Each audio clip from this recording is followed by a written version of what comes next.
미국의 그랜드 캐년, 요세미티 그러면 굉장히 아름답고 또 유명한 국립공원입니다. 그런데 원래 더 아름답고 더 대단하고 세계에서 가장 크고 미국에서 가장 크고 세계에서 가장 첫 번째로 국립공원이 된 곳은 옐로우스톤 국립공원인데요. 여기는 수많은 동물들 그리고 식물들 그리고 자연환경 때문에 아주 유명합니다. 간헐천이 1만 개가 넘는데요. 전 세계에서 250개의 가장 큰 간헐천 중에서 200개 이상이 여기에 분포되어져 있다고 합니다. 정말 대단하다고 그래요. 지구가 태초에 어떻게 생겨났는지를 볼 수 있을 정도로 아주 다양한 자연환경을 갖췄다고 합니다. 1872년에 국립공원으로 지정이 되었고요. 세계 최초의 국립공원이다. 그래서 아주 유명하고 대단합니다. 그런데 1926년 이후로 자꾸만 개체수가 줄어들기 시작을 합니다. 동물들의 개체수가 줄어들고 식물들도 줄어들었대요. 그래서 생태학자들은 어떻게 하면 복원할 수 있을까 고민을 하기 시작을 합니다. 수많은 종들이 줄어들었기 때문에 근데 그 중에서도 사슴만큼은 매우 많아졌다고 합니다. 그래서 다른 종을 좀 이제 복원을 해야 되겠다라고 해서 1995년에 늑대들 14마리를 풀어놓습니다. 그런데 늑대들을 풀어놓자마자 사슴들을 사냥하기 시작합니다. 수많은 사슴들이 늑대들에게 잡혀서 사냥당했고 늑대들을 피해서 이동을 하기 시작합니다. 가뜩이나 동물들의 개체수가 줄었고 그나마 사슴이 많아서 그것만큼은 내세울 수 있었는데 이제는 사슴의 개체수도 줄어들고 있었다는 거죠. 사람들은 후회합니다. 괜히 늑대를 풀어놨나 보다. 그래서 사슴마저도 수가 줄어드는구나. 어떤 조치를 취해야 되겠다 하면서 이제 고민하기 시작했어요.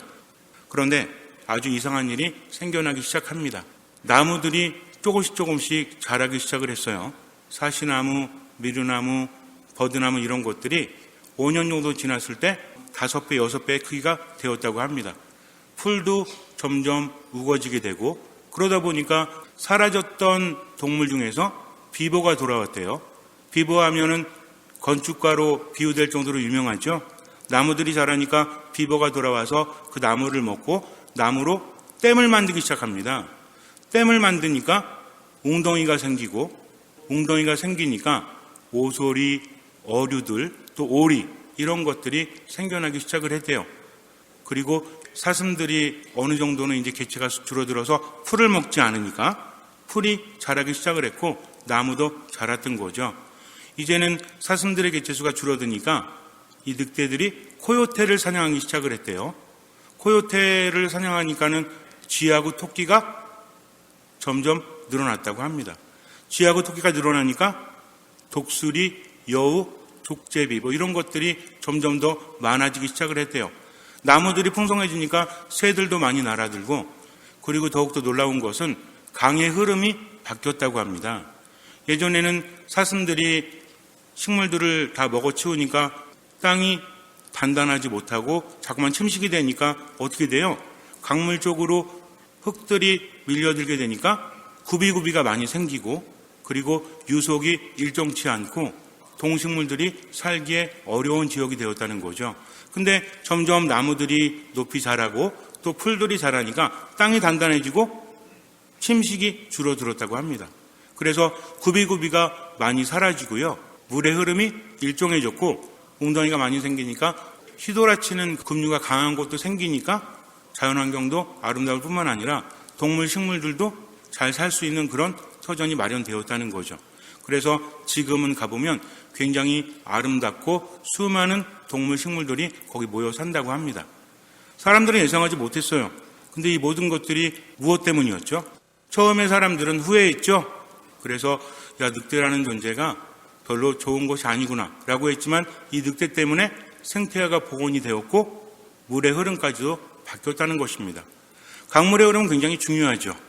제대로 된 강물은 생명을 줍니다. 그런데 강물이 죽게 되면 생명들도 살 수 없다라는 것이죠. 사람들이 예상하지 못했지만 전혀 다른 곳에서 기적이 일어나지 않습니까? 세상이라는 건 그래요. 사람들은 너무나 똑똑하다고 스스로가 만물의 영장이라고 여기면서 많은 것들을 하지만 사실은 자연은 더 큰 것을 한다는 거죠. 하느님께서 그렇게 만드셨기 때문입니다. 요즘에 환경 문제 또 여러 가지 문제들이 많이 발생을 하죠. 옛날에 비하면 경제적인 수준 많이 올라갔죠. 여러분도 그러시죠? 옛날에 비해서 나아지셨어요? 아니면 안 나아지셨어요? 전체적으로는 좋아졌습니다. 하지만 인간의 행복도는 점점 낮아지고 있다는 거죠. 정신적으로 힘들고 마음이 힘들고 그렇지 않습니까?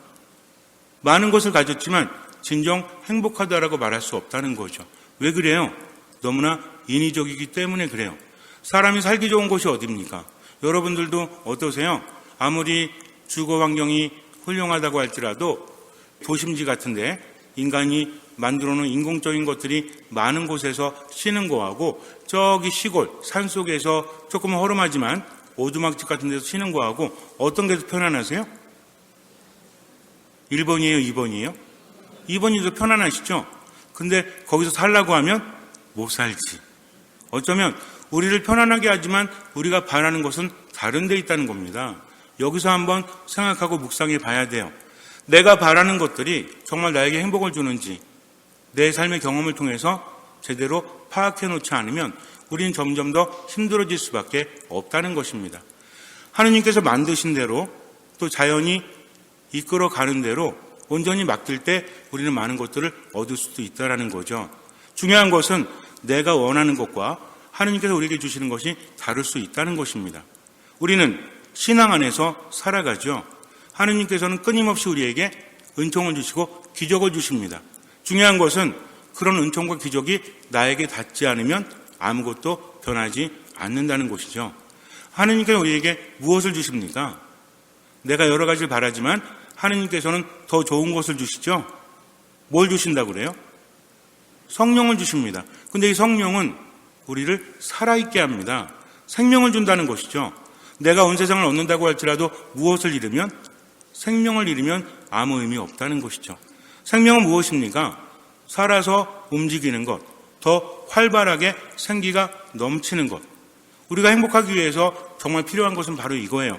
생명력이 넘치는 사람은 아무리 어려움이 있고 힘겨움이 있다고 할지라도 이겨낼 수 있습니다. 정작 문제는 무엇입니까? 주변에 있는 어려운 환경 때문이 아니라 내 생명력이 떨어지기 때문이죠. 힘든 일이 있어서 힘들 수도 있지만 힘든 일을 극복하지 못하기 때문에 더 힘들어지지 않습니까? 근데 자꾸만 외적인 환경만 생각하면 안 된다는 것입니다. 우리 안에 뭐가 넘쳐 흘러야 돼요? 생명력이 넘쳐 흘러야 한다는 거죠. 그래야만 다른 것을 받아도 의미가 있습니다. 하느님의 말씀은 세상에 와서 무엇을 합니까? 주님께서 이렇게 말씀하신다. 비와 눈은 하늘에서 내려와 그리로 돌아가지 않고 오히려 땅을 적시어 기름지게 하고 싹이 돋아나게 하여 씨 뿌리는 사람에게 씨앗을 주고 먹는 이에게 양식을 준다.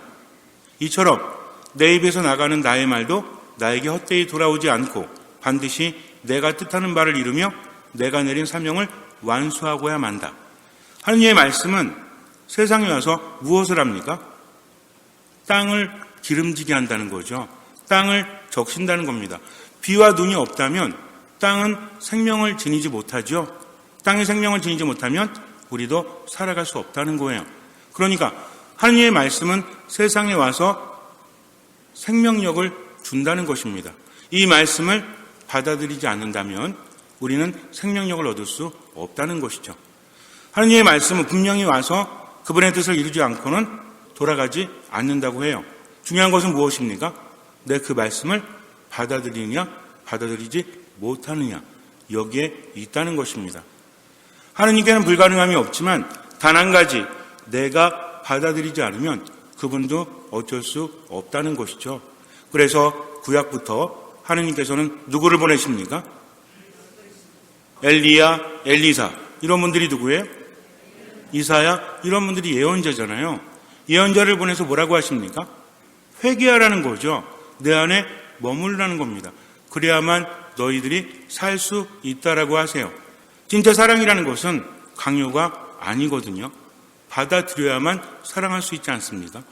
여러분들이 누군가를 사랑하는데 나는 정말 저 사람을 행복하게 해줄 수가 있어요. 근데 그 사람이 나를 받아들이지 않으면 어떻게 되죠? 그 사람은 싫다는데 계속 사랑한다고 하고 내가 많은 것도 해준다고 하고 자꾸만 앞에 나타나면 우린 전문용어로 뭐라고 부르죠? 스토커라고 하잖아요. 한 여인을 너무나 사랑했다. 한 남자를 너무나 사랑했다. 그래서 늘 그 앞에 나타난다. 그가 가는 곳이면 내가 먼저 가서 그를 기다린다. 아름답습니까? 아름답지 않습니까? 아름다울 수도 있고 끔찍할 수도 있다라는 것이죠. 사랑이라는 것은 서로 하는 겁니다. 한 사람은 사랑하고 한 사람은 사랑하지 않으면 그것은 아름다움이 아니라 공포가 될 수도 있다라는 것이죠. 믿음이라는 것은 무엇입니까? 전지전능하신 하느님을 알고 그분을 받아들이는 거예요. 그분을 신뢰하고 그분 안에 머무는 것입니다. 하느님이 어떤 분이신지 알면 그분을 사랑할 수밖에 없지만 하느님을 알기를 멈추면 그분을 사랑하지 못한다는 것이죠. 하느님은 말씀을 통해서 당신을 알려주십니다. 이 말씀이 구약부터 끊임없이 하느님을 믿는 사람들에게 전해졌고 신약에서는 이 말씀이 사람이 되셔서 우리 가운데 사셨죠. 그분이 누구예요? 예수 그리스도이십니다. 그래서 예수님을 받아들인다는 것은 말씀을 내 안에 받아들이는 것이죠. 이 말씀이 들어오면 어떤 활동을 합니까? 히브리서 4장 12절에 뭐라고 그래요? 말씀은 살아있고 힘이 있다. 쌍날칼보다 더 날카롭다. 우리의 혼과 영을 가른다고 하죠. 그리고 골수와 관절을 가른다고 합니다. 그래서 숨은 속셈 의도들을 다 꺼집어낸대요. 하느님의 말씀은 살아있다는 겁니다. 하지만 아무리 살아있어도 우리 안에 들어와야만 활동할 수 있으시죠. 말씀이 내 안에 들어오시면 여기저기 돌아다니면서 생명을 줘요. 근데 이 과정이 좋을 때도 있지만 힘들 때도 있죠. 해집어 놓기 때문에 여러분들 병원에 가시면 어디가 아파갖고 병원에 가면 치료받는 과정 안에서 아플 수 있어요? 없어요? 아플 수 있죠? 뭐 종기가 났다 그러면 어떻게 해야 돼요? 의사가 보고 쬐야 됩니다. 그러면 뭐라고 하죠? 쬐는 동안 아주 즐거우실 거예요. 그러면 그래요? 아니면 아파도 참으세요? 그래요? 아파도 참죠? 그러면 뭐 하다 보면 아프니까 이거 아파요. 그러면은 의사 선생님이 어떻게 하죠? 아프십니까? 그만하겠습니다. 그래요? 꽉 잡으세요. 하면서 계속하죠? 그럼 왜 그럴까요? 나를 아프게 하려고? 그래야만 나을 수 있기 때문입니다. 중요한 건 사느냐 죽느냐 하는 것이죠. 아프고 힘들고 괴로운 것은 하나의 과정이에요. 그래야만 나을 수 있다는 겁니다. 하느님의 말씀이 내 안에 들어오셔서 활동하기 시작을 하면 나를 살리기 위해서 헤집어 놓는다는 거죠. 14마리의 늑대가 모든 것을 바꿔놨지만 아무도 그것을 알지 못했습니다. 처음에는 다 후회했다는 거죠. 왜 늑대를 들여놨을까? 말씀도 마찬가지입니다. 내가 하느님 안에서 평화를 얻고자 하죠. 수많은 분들이 천주교 신앙을 선택하는 이유가 무엇입니까? 마음의 평화를 위해서. 근데 말씀을 듣다 보니까 어때요? 말씀을 듣다 보니까 마음의 평화가 더 사라져. 그렇지 않아요? 지금도 후회하는 분 계시죠? 내가 왜 세례받았을까? 내가 왜 하느님을 알아가지고 이렇게 힘들까? 이러지도 못하고 저러지도 못하고 괜히 성당 안 나오면 어디 갈 것 같아가지고 지옥 갈 것 같아가지고 그나마 나오긴 나오지만 올 때마다 마음이 불편해요. 그럴 수 있습니다. 하나의 과정이라는 거죠. 나를 살리기 위함이에요. 우리가 알아야 될 것은 하느님은 나보다 나를 더 잘 아신다는 겁니다. 나를 나보다 더 사랑하신다는 거예요. 숨겨놓을 필요가 없습니다. 어차피 아시거든요. 그럼 어떻게 하면 돼요? 하느님, 저는요 당신 안에 머물고 싶지만 세속적인 욕심이 너무나 많아요. 하느님, 저는요 이런 단점이 너무나 많습니다. 그래도 당신께서 저보다 더 잘 아시니까 모든 것을 알아서 해주십시오 하면서 어떤 마음? 듣는 마음을 청하면 된다는 거죠. 나는 못됐기 때문에, 나는 하나님의 뜻대로 살지 못하기 때문에 포기해야지 라는 순간부터 말씀을 받아들이지 못하고 그렇게 살면 결국에는 어때요? 점점 생명력은 줄어든다는 것입니다. 나는 아무것도 할 수 없어요. 분명히 좋다는 거 알면서도 어때요? 포기해버리는 경우가 얼마나 많습니까? 인생을 살아가면서 옳고 그름을 몰라요? 내가 어떻게 해야만 행복할지, 어떻게 하면 손해를 보지 않을지 압니까? 모릅니까? 알잖아요. 경제적인 것이든 관계적인 것이든 늘 마음을 먹지만 곧 후회하죠. 여러분들 사랑하는 가족들에게도 어때요? 내가 좀 친절해야 되겠다. 말 좀 들어줘야 되겠다. 앞으로 좀 고집 부리지 말고 좀 보듬어줘야 되겠다. 라는 생각 합니까? 안 합니까? 이제 좀 웃어줘야 되겠다. 근데 돼요? 안 돼요? 나는 바라면서도 안 되죠? 그러니까 어떻게? 아유, 모르겠어. 포기해야지. 뭐 사람이 변해? 라고 한다면 아무것도 변하지 않습니다. 언제 변합니까? 그래, 나는 좋은 것을 알지만 그것을 실천하는 힘이 없어. 하지만 하느님께는 모든 것이 가능하니까 하느님께 맡겨야지 하면서 말씀 안에 머물고 기도한다면 그때부터 변화는 시작된다는 겁니다. 아플 수밖에 없습니다. 여러분들만 아프신 게 아니라 저도 되게 아파요. 그분의 말씀을 듣다 보면 때로는 너무나 힘들어요. 아니, 어떻게 그렇게 살 수 있단 말인가? 그러나 중요한 것은 무엇입니까? 예수님께서 뭐라고 하셨어요? 사람에게는 불가능하지만 하느님께는 모든 것이 가능하다. 그래서 때로는 힘들고 괴로워도 뭘 받아들여야 돼요? 말씀을 받아들여야 합니다. 그 과정이 지나고 나면 그 다음에는 엄청난 기쁨의 행복이 내 안에 있기 때문에 그래요. 그래서 말씀이라는 것은 때로는 아프고 때로는 힘들지만 그래도 받아들여야 합니다. 예수님께서 오늘 복음에서 뭐라고 하십니까? 씨 뿌리는 사람의 비유에 대해서 말씀하시면서 씨를 뿌렸는데 이 씨가 어디 떨어졌죠? 어떤 것은 좋은 땅에 떨어지고 어떤 것은 길바닥에 떨어지고 어떤 것은 돌밭에 떨어지고 어떤 것은 가시덤불에 떨어졌다라고 하죠. 이상하지 않아요? 아니, 왜 가시덤불, 길바닥, 돌바닥에 씨를 뿌립니까? 처음에는 다 좋은 땅이었다는 거죠. 그렇지 않겠습니까? 여러분들 같으면 가시덤불에 뿌리겠어요? 그럴 리가 없다는 것입니다. 이스라엘은 우리하고 기후가 달라요. 토양도 달라요. 처음에는 좋은 땅에 뿌리지만 그래서 씨를 받아들이지만 한번 비가 엄청나게 오면 모든 것들이 바뀐다는 것이죠. 지금은 그렇지 않지만 옛날에는 그랬어요. 그러다 보니까 여기저기 좋은 땅에 뿌리지만 어떻게 될지는 아무도 알 수 없다. 하지만 좋은 땅이 비록 좁다고 할지라도 거기에서 엄청난 것들이 열린다는 거죠. 기후가 그렇습니다. 여기서 중요한 것은 왜 이런 말씀을 하시냐면 처음에는 다 씨가 뿌려질만 했다. 그러나 시간이 지나면서 변하는 것에 대해서 비유로 말씀하신다는 거죠. 세속적인 재물 또는 유혹 이런 것들 때문에 하느님 말씀을 받아들이긴 하지만 포기해버리는 사람, 이 사람은 결국엔 어떻게 돼요? 결국은 그 씨가 뿌리를 깊게 내리지 못하니까 자라나지 못한다는 것이죠. 가시덤불도 마찬가지죠. 박해가 있을 때 포기해버린다면 결국에는 뭐예요? 씨가 뿌리를 내리긴 하지만 자라나긴 하지만 숨막혀 죽고 만다는 겁니다. 길바닥은 뭡니까? 말씀을 들어요. 관심이 없어. 뭐 좋은 말씀이긴 한데 뭐 나랑 상관이 있나? 하면서 받아들이지 않습니다. 우리는 어디 속할까요? 돌밭에 속해요? 아니면 가시덤불에 속해요? 아니면 좋은 땅에 속해요? 좋은 땅에 속하고 싶지만 아닌 것 같기도 하고. 그럼 어떻게 해야 되죠?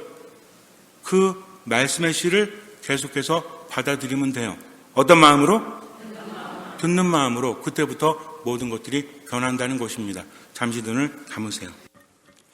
하나님의 말씀은 우리 안에 오셔서 활동하기 시작하십니다. 그 말씀을 받아들이면 때로는 쓰기도 해요. 때로는 아프기도 해요. 그러나 그 말씀을 깊이 받아들여야 합니다. 믿음이라는 것은 온전히 신뢰하는 거죠. 믿음이라는 것은 좋은 땅이 되는 것입니다. 좋은 땅은 무엇입니까? 기름진 땅? 좋은 땅이라고 한다면 그 씨앗을 깊이 받아들이는 거예요. 이제 씨가 깊이 뿌리를 내리면 그때부터 기름진 땅이 될 수 있는 것입니다. 내가 내 삶을 기름지게 하는 것이 아니라 나는 그저 말씀만 받아들이면 돼요. 때로는 부족하고 힘들지만 한 가지 기억하십시오. 주님께서는 나보다 나를 더 아신다는 것이죠. 그리고 또 한 가지를 기억하세요. 그분께서는 나보다 더 사랑하십니다. 온전히 맡기고 그저 지금을 살아가세요. 때로는 말씀대로 살아가지 못해도 주님 모든 것을 맡깁니다. 저에게는 불가능하지만 당신께는 가능합니다. 당신의 말씀이 저를 살린다는 것을 저는 압니다.